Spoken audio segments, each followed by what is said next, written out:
freezing. This mat covered up with the flow stone indicates it certainly did not take thousands of years for this to happen. Under the Lincoln Memorial, down in the basement of the Lincoln Memorial, there are stalactites. Now, this picture was taken back in the 60s. These are 50-inch long stalactites called a soda straw stalactite. Very long, skinny stalactite. Over time, it'll get longer and fatter. It'll thicken up. Now, the Lincoln Memorial was finished in 1922. This picture was taken about 1960-something. So in 40 years, you get a 50-inch long stalactite. So tell me, do they grow an inch every 1,000 years? No. Something is wrong with their calculations, right? This is from Fort Pickens. You know, if you go down to Fort Pickens, they've got the old Confederate fort made out of brick. Then they've got the newer fort, which is also fenced off because it was built for World War I believe. It's all concrete and steel, but the steel is all rusting, so they've got that part fenced off. How many of you know what I'm talking about out there? The new Fort Pickens that you can't even get in. If you can get a guard or guide to take you in there, unlock the gate, and go into the Fort Pickens that was built for World War, does anybody know, was it World War I or World War II? The part that's fenced off. I don't remember either, but I heard it one time. World War I, coastal batteries? Okay. In there, all over inside this fort, the old part of the fort, which has not been used, not even open to the public for many years because it's unsafe, you know, with everything falling apart in there, there are stalactites. One guy told me he went in there and saw off the electrical conduit boxes 16-inch stalactites. I sent a friend of mine in there some years ago, and he went down, talked to the guide, got permission to go in. He found some 2-inch stalactites growing off a refrigeration shed. Now, they say it takes 1,000 years to grow an inch. I would say this is indication they are not correct, right? This mine was closed down in Australia. 55 years later, they decided to go in and check out the old mine and see what's going on in there. And when they close down a mine, they usually seal the doors shut with concrete and everything because you don't want kids wandering around in there. What would be unsafe about an old mine? Yeah, they support. While they're digging in there, they prop everything up with wood. After they leave, what's going to happen to the wood? What's the purpose of the wood being there? To hold the ceiling up. Now it's rotted, so what's going to happen? There's a good chance your ceiling's going to fall down. Plus, many mines, gas develops in them. The old miners used to have canaries. They would carry a canary with them. Now they have special lanterns on their hat. If they get into certain areas of certain kinds of gas, a beeper goes off, an alarm goes off. I toured a coal mine in Birmingham. They have the biggest fan I've ever seen. I would say the fan blade probably was 20 feet across, run by a turbine engine, or no, a jet engine running this big thing, I believe it was. It was incredible. All it was doing, they dig a tunnel down to get to the coal. They dig another tunnel up out of the coal and mount a huge box over it with this big fan in it blowing out. So it's sucking air through the coal mine all the time they're down there digging, so they don't get a gas buildup. If you ever get a chance to see one of those, it's just incredible, the money they have to spend just to be able to keep the gas out, because mines build up gas. Anyway, they closed down this mine. They went to check it out 55 years later. This picture from Creation Magazine, 1998, 1998, March to May issue, shows what happened inside that coal mine in 55 years. Now, not a coal mine, inside this mine. I don't know if it was a coal mine or a lead mine or what they were mining in that one. Lead mine, okay. This is in Australia. There are 2 people inside that circle, to give you an indication. Now, if you did not know anything about when this mine was dug, and you walked in and saw these huge flowstone formations every place, to the typical evolutionist, they would assume this is millions of years old, when we know it's not. A couple of years ago, when Eric graduated from college in Wyoming, on the way back from Bible college where he went, we stopped in Thermopolis, Wyoming, right in the middle of the state.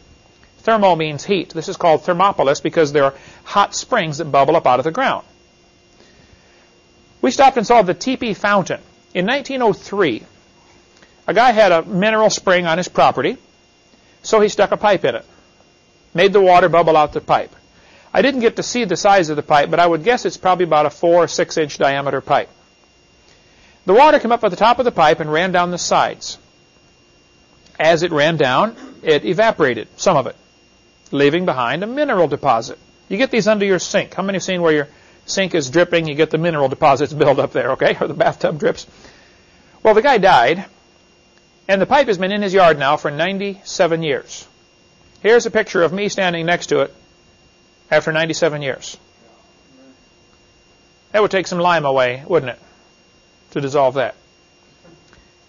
Now, they're going to tell you these formations take millions of years to form, but the simple fact is that's just not true.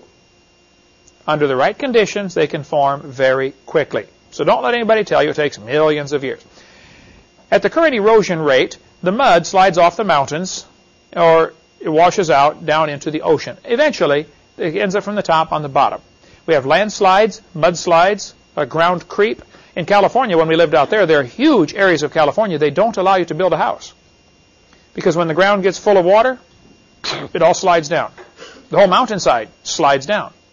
Or just slowly creeps down.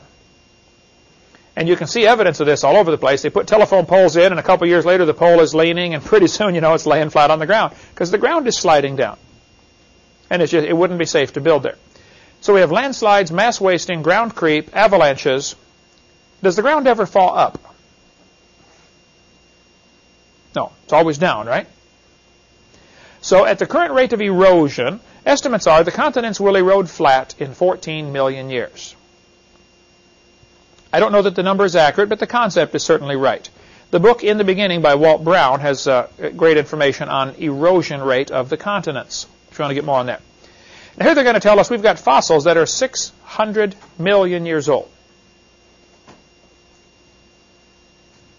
Well, that's 300 times older. They should have washed out to sea 300 times. It's a fact the mountains are eroding flat. They're going to erode away. So the evolutionist answer to this is, yeah, but mountains are lifting up all the time. Okay. But if your mountain is lifting up, at the same time the dirt's washing off, any fossils more than 14 million years old are going to be washed out to sea. So how can you have fossils more than 14 million years old? Any place in the world. They should have washed out to sea. And yet they'll say they're hundreds of times older than that. I'm just pointing out this doesn't fit with the erosion rate. Okay, a couple of more facts here on the age of the Earth, and we'll go on to a totally new subject next week. The first fully developed systems of word writing appeared only about 5,000 years ago, according to World Book Encyclopedia. Well, now that's interesting. If the oldest written language is 5,000 years old, according to them, and the oldest languages are sophisticated and complete and very modern, just even more vocabulary than we have today. Older languages often are richer and have more descriptive words. Like the Inuit Indians have, 42 or 43 different words for snow. The Greeks have many different words for love. We only have one. I love pizza, I love my dog, I love my wife, I love my country. Well, those are obviously different kinds of love. We've only got one word. They have many different words. Older languages are often very complex compared to today. Well, if the oldest languages are complete and sophisticated and modern, and only 5,000 years old as far as the written part, a great question I've asked evolutionists and I've never gotten an answer for it is, can you please explain to me how languages evolved from grunts and groans like animals have to sentences that portray thought? We can give somebody a concept. The sky is blue.